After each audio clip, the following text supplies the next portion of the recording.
Hey, good afternoon, everyone. My name is Jamie Kindred, and I'm the Community Programs and Projects Coordinator for the City of Hondo, and this is Get To Know Hondo. If this is your first time joining us at Get To Know Hondo, I am so fortunate to be able to sit down with one of our Team Hondo members every month and get to know them a little bit. We dig into a little bit about who they are, what they do here at the City of Hondo, kind of get to know them personally a little bit, and find out more about what we do for our community. This month, I am super excited to be able to visit with my sweet friend who I happen to share an office building with, Elsie Purcell. Elsie is the director here at the library, and the kindest lady that you'll ever meet. She's incredibly brilliant, and she is a wellspring of knowledge, and we have so much fun together here that probably we can't talk about on this show, but we're going to get to know Elsie a little bit. Thank you so much for spending your lunch hour with us. We're going to have a great time. I have a million questions. First, I have a little bit of housekeeping to do. If you have not yet filled out your census, please do so. Medina County's numbers are very low. If you are wondering why you should fill out your census, two big reasons: healthcare and education. So many federal funds come from our census, right, Elsie? She knows all about all of this. If you have any questions about the census or want to know where you can go to fill out your census, right here. That's right. You can come right here. We can help you. We can answer questions for you. But please, this is incredibly important. Also, today is National Voter Registration Day, correct? Correct. So if you are not yet registered to vote, please do so. I think you would have to be living under a rock right now to not know how important it is to get out there and register to vote. It's your right. It is your right. It is also your duty as a citizen. That's exactly right. And Elsie, you were telling me October 5th is the last day to register? Yes. Is that right? To be able to vote in the November election, you must be registered in the state of Texas by October 5th. And we have registration forms here if you don't have time to get to the county precinct. Of course we do. Elsie has all the answers to everything. You know, when I first started here, Elsie was my go-to for every single thing, and I'm so incredibly blessed to have you here just down, I was going to say the hall, but that's really not a hall. We just, walk through the Santikos fun stations there, which is kind of my favorite place here. So let's talk a little bit, Elsie, about Elsie. Where are you from? Well, basically Oklahoma. I was born in Mississippi, but I grew up in western Oklahoma, farming, ranching country, wheat, cotton, peanuts. So. Oh, fun. And then when I went to college, I moved to Norman, just south of Oklahoma City, and lived most of the rest of my life in the Oklahoma City metro. Norman, Oklahoma City, Prague, Mustang. Oh, cool. Raised my kids in Mustang. I decided to get my library degree, so I moved to the Tulsa area and spent 2 years there while I worked on my degree. And when I finished my degree, I came here. That's so cool. Well, we are super excited that you came here, for sure. How long have you been here? I came in 2017. This library opened in March. I came in July, and the former director left in October, and I was fortunate enough to be able to step up. That's awesome. And I remember those days. I remember when this library opened and how much fun it was, and all of the wonderful things that have happened since then. I know we have a ton of stuff to talk about because there are so many programs offered here at the library. And even though I share an office with you guys, I cannot keep up with all of the incredible programs. So give me kind of a hit list of. Okay, right now we're doing a lot of virtual programming. So naturally. Yes. So we have 2 Facebook Live programs weekly. Those are our early literacy, our Tiny Tots, and our story time. Those are sweet. And the goal of those is that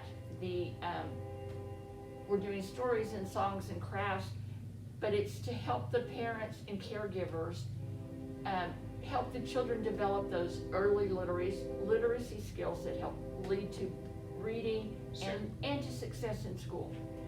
We've added Monday Memories, A Taste of Thursday, and Friday Facts and Fun to reach our other audiences. So that's our virtual. We are getting ready to start another online reading log program like we did for summer reading. Right. Our book points will run from mid-October through March.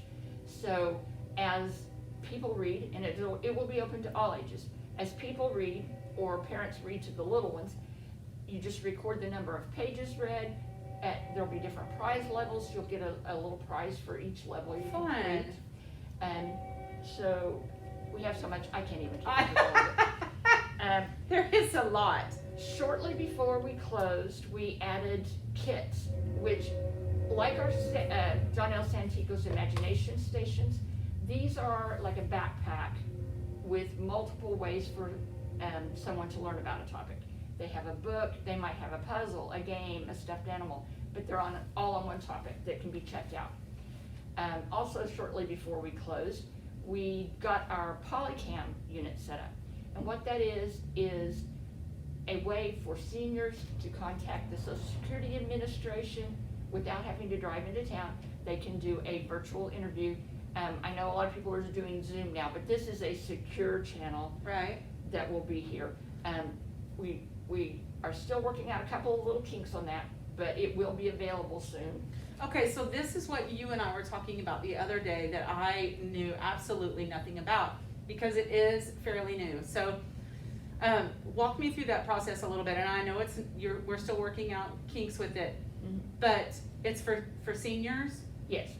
And to apply for different benefits and what have you through Social Security? Yes. Okay. And again, because we're just in the process of finalizing that, the partnership was developed between the Social Security Administration and I believe the Veterans Administration also, so that people can come in, use this secure channel. They can apply for benefits. If there's a problem, they can talk to somebody directly. Again, in a safe and secure way. Yes. The issues we're having actually in getting it finalized are due to security, making the security of our system and the security of their system work together. Sure. And so my IT people are working on it. Of course, so yeah. I'm going to trust them, and they'll tell me when it's fully ready to go. But what an incredible opportunity. Yeah, it's a resource that will help our citizens, saving them time in travel, saving them a lot of effort, because it's a lot easier if they need a paper to run home here, get whatever they need, documentation, to talk over the video. We will be making appointments for that room to guarantee privacy. It is in our Texana room. So the Texana room has our genealogy and our Texas materials, Texas authors of books about Texas. So the first thing that I think of with this program is what a wonderful way to save so much frustration. Yes, because you're live with a person on the other end, instead of making that phone call and being put on hold and being transferred. Yes, and having to drive into San Antonio it's probably more than once. That's fantastic.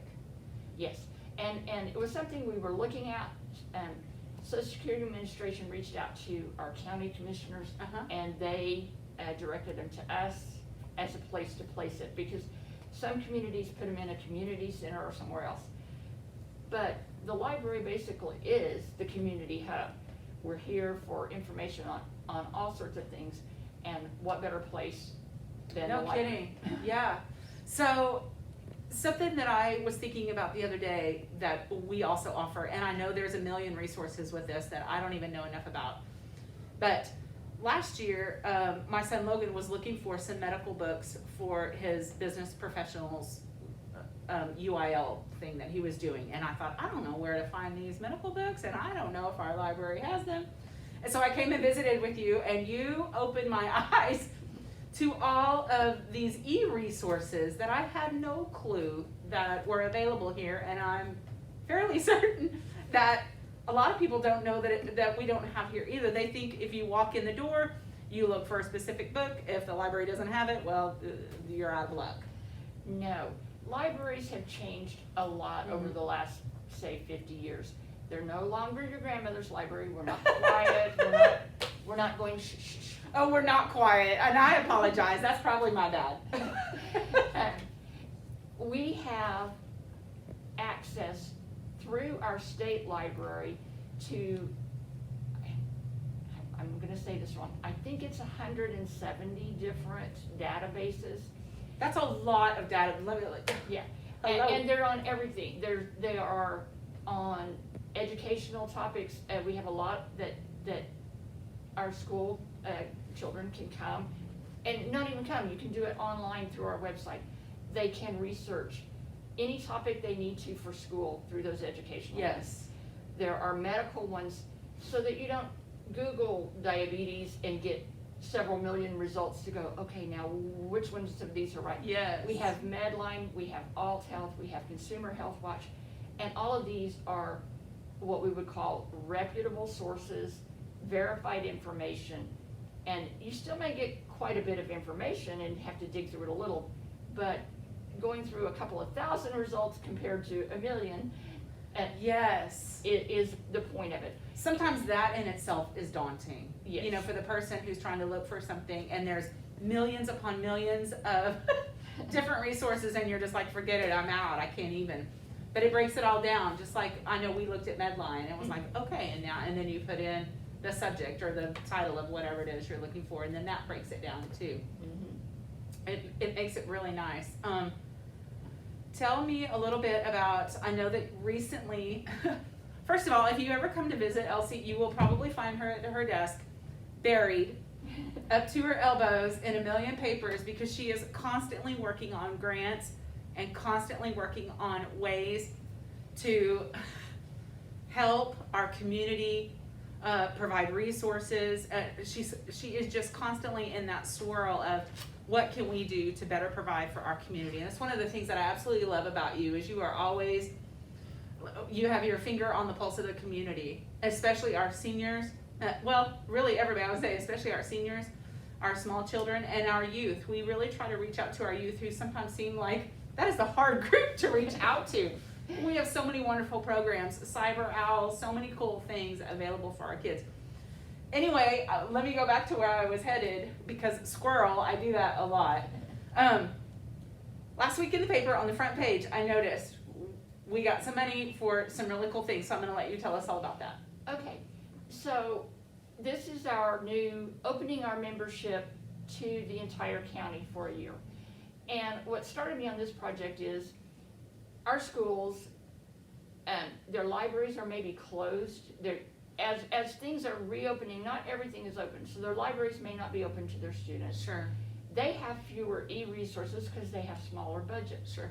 So Overdrive, which is a ebook provider, came up with a program where if a public library would partner with the school could access our ebooks. I was delighted. Yeah. Hondo, DeHennis, and Italia reached out to me and said, can we do this? And I said, sure, great.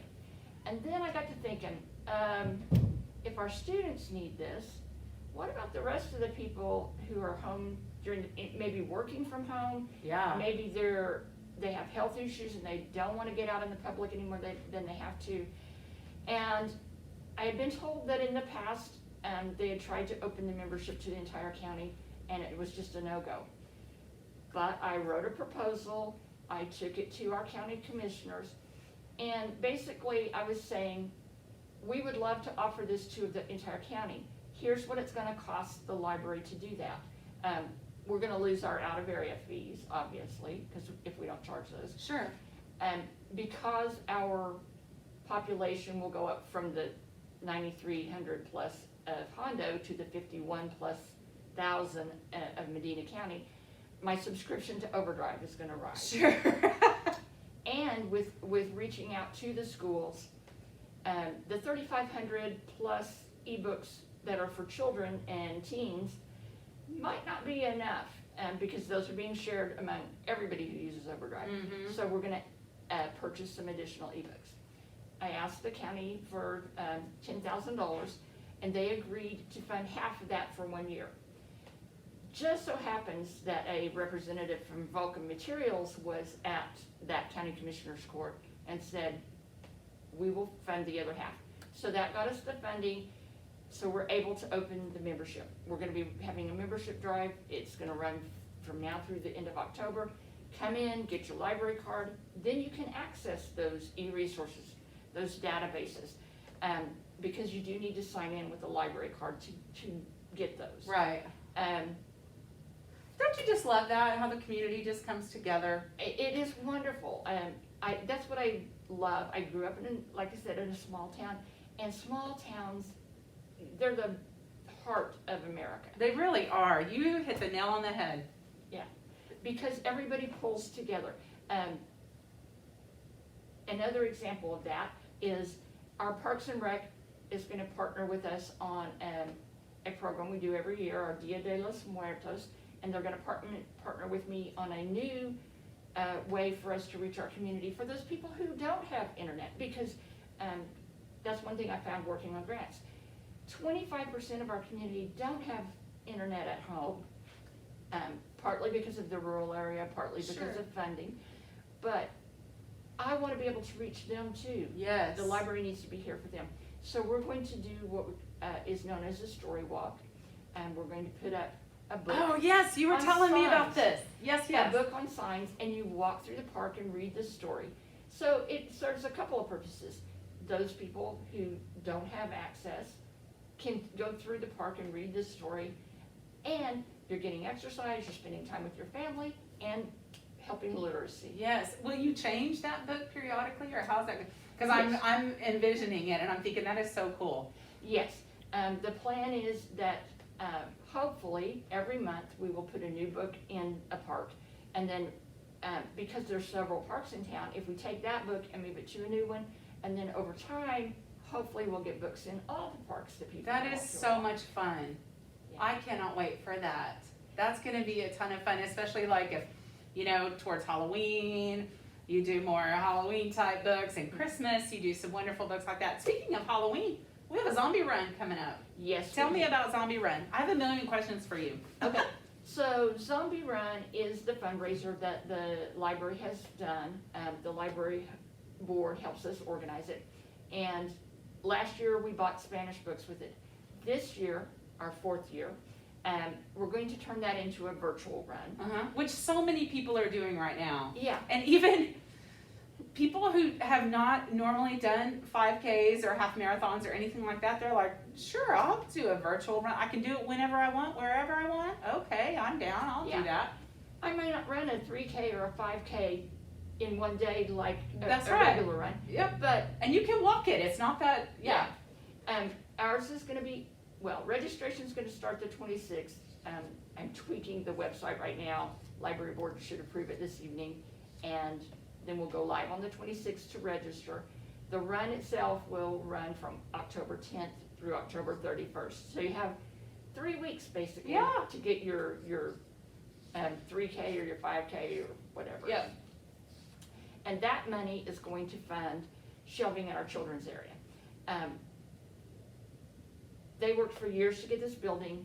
The director before me got our wonderful Santico station and Yes. furnished it. So my focus has been on our collections, making sure we have the books and audiobooks and materials, and on programming. Well, focusing on collections, our books are kind of overflowing the shelves. Yes. So we need some additional shelving, and our budget is actually paying for our junior and young adult shelving, but I didn't have quite enough in the budget to pay for shelving in our children's area. So the run is going to fund that. Awesome. So That's so amazing. I can't wait to do that run. You said something a little while ago that kind of made me think about, well, I hate to even mention COVID because that's all anybody talks about anymore. However, a lot of people have been asking, is the library open? Can we go in? When is the library open? What are the resources we can use? So let's just clarify that. okay, and this has been one of my problems. I don't know how to get the word out well enough. We actually reopened June 1st, we are open regular hours.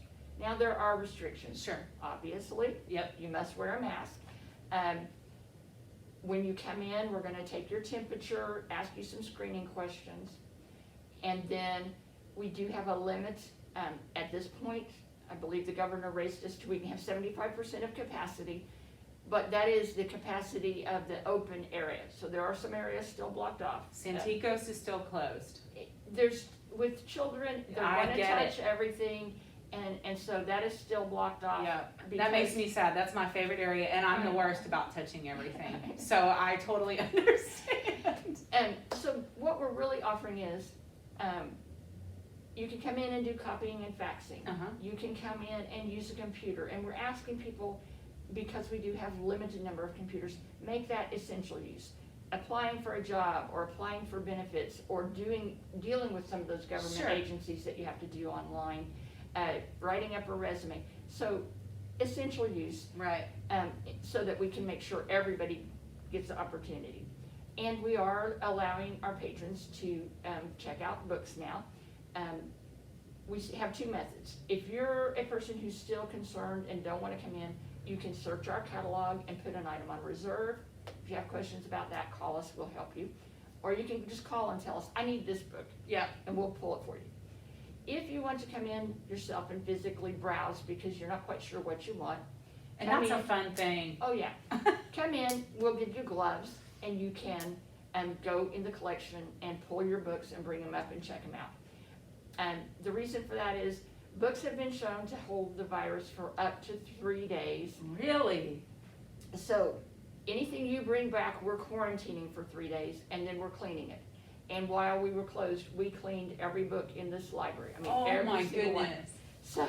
So, and we don't want to have to do that again. No. And so if you wear gloves and check them out, it keeps us all safe. Yeah. So really, just Santikos area is closed. But pretty much everything else is open. Yeah, pretty much everything else is wide open. If we need to call you, what is our number here? It's 830-426-5333. 5333. So you mentioned looking at our catalog online.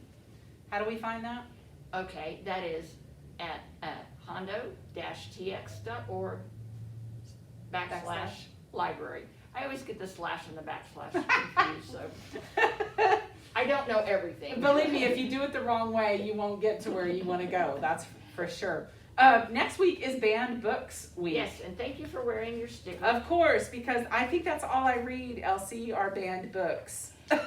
Not on purpose. People would be very surprised at the things that have been banned or challenged. And so the American Library Association has Banned Books Week every year. This year, the theme is Censorship is a Dead End. Express your freedom to read. And the reason being is, I should not be able to tell you what you can or cannot read. Right. You should not be able to tell me what I can or cannot read. So libraries are known as, how do I put this? We are sites for information of all sorts. Sure. And so our collection development policy, we have things on different political views, on different religions, on different racial views, on different lifestyles. And that's because we want to provide something for everyone. Mm-hmm. If you're concerned about something that the library has, you have the option not to read it. That's right. And parents, for you have the option to guide your children's reading. If you're concerned about something, read it yourself first, or read it with your child. I love this because I did this with my kids. We would read something and discuss it. Exactly. And it opened up those topics that maybe we weren't so comfortable talking about. But it really helped our family communication as well. Yes, and it can create wonderful conversations. Like you, one of the things that I've always told my children is, whatever you hear, research, research, research. Always research it. And if we start taking away available resources, pretty soon the only thing that you'll be able to research is exactly what a particular group wants you to read. Yes. In fact, in my article that'll be in the paper next week, I talked about this, is that every source that you're gonna find is gonna have some bias. Some a lot, Sure. some a little. So what you really need to do is read something from this bias and something from this That's bias right. to form your own opinion. That's exactly right. So, Yep. And then, like you said, as a parent, it's always important to have conversations about everything that your children are reading, for sure, because there's all kinds of stuff out there. But like you, I feel like if we start dictating what can and can't be read. where do you draw the line? Exactly. Where do you stop? Exactly. Yeah, that's good stuff. So Banned Books Week is next week, correct? Or will we have a display or something with all of the books that I like to read on there? Actually, this year we're not doing a display, but we will be having Facebook posts every day. Oh, good. And we'll be posting a book that was banned and a page out of the book with a few words marked out here and there. And from reading that page, if you can guess the book and you guess it right, you comment on Facebook and we'll enter you to win a prize. Oh, more prizes. Yeah. Oh, I had no idea you were doing that. Oh, that's a ton of fun. So there are really so many ways to reach us here at the library. I like to include myself with the library, even though I'm not part of the library staff. I love working with everyone here at the library. You have an incredible staff. I do. I have a wonderful staff. They all have their strengths and their skills, but they work together so well to Yes. accomplish what we're trying to do. Yeah, and I love being here.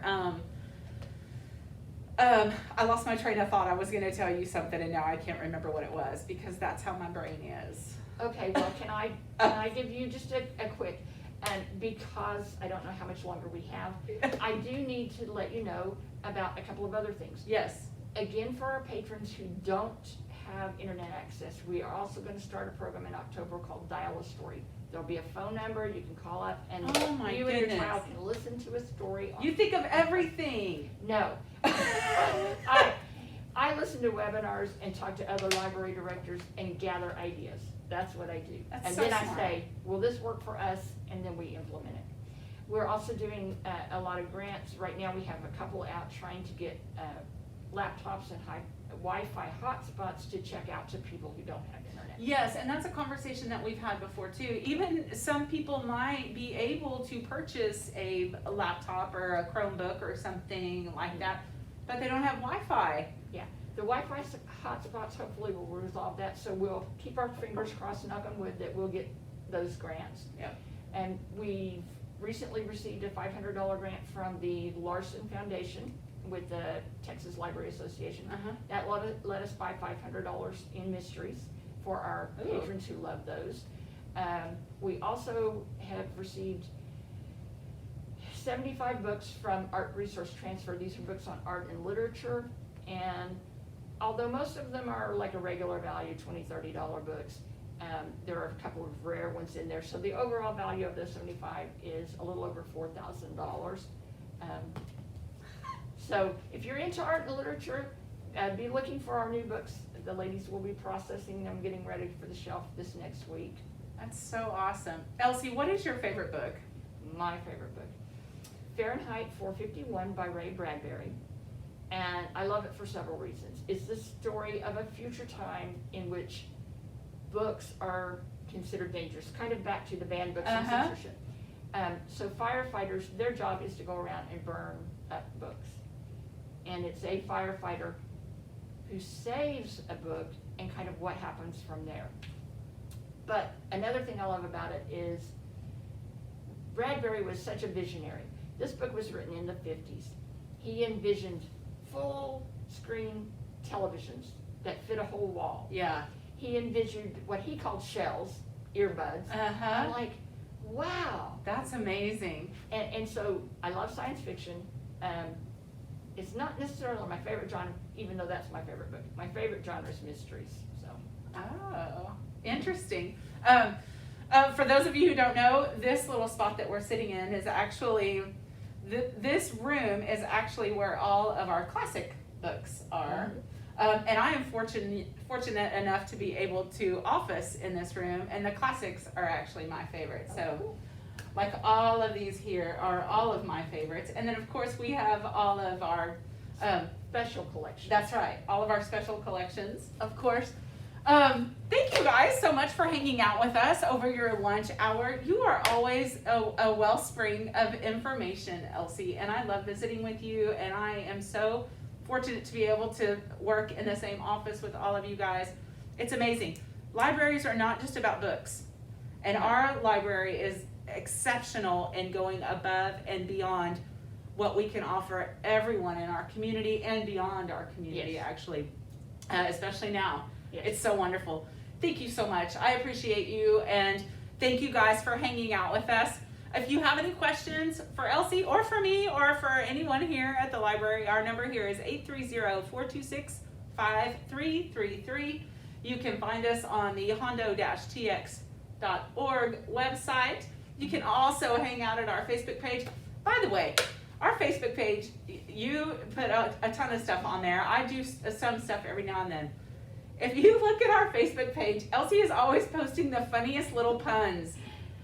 Again, I don't come up with them. I am very good at finding resources. You're hilarious. You are so hilarious. And that's a ton of fun. If you need anything, please reach out to us. Please reach out to Elsie. She would love to hear from you, as well as all of the staff here.